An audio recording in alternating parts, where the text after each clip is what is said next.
Hello everyone, so this is the working of the video.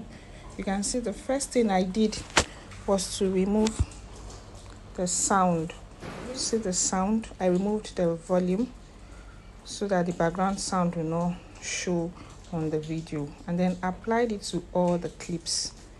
After that, I tried to make sure I applied it to all the clips, and then I tried to make sure like I played more than one clip to be sure that the sound is completely out.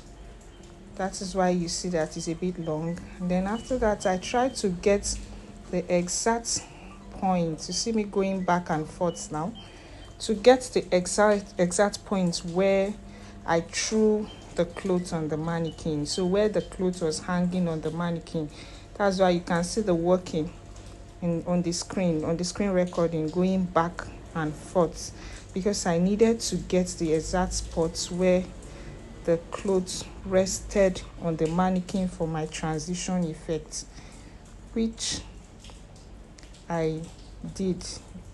See the spots where it was exactly here. I now had to split the video from there. See this? I used the split button, so I splitted it from there. Then after splitting, I now had to remove. See, I had to delete the clips because they are not needed now in my final video, so I had to delete all of them where I was showing.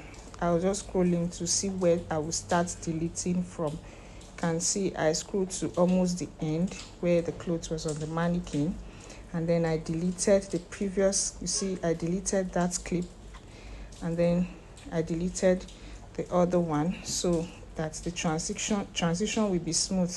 See, so from the mannequin straight to where it was showing.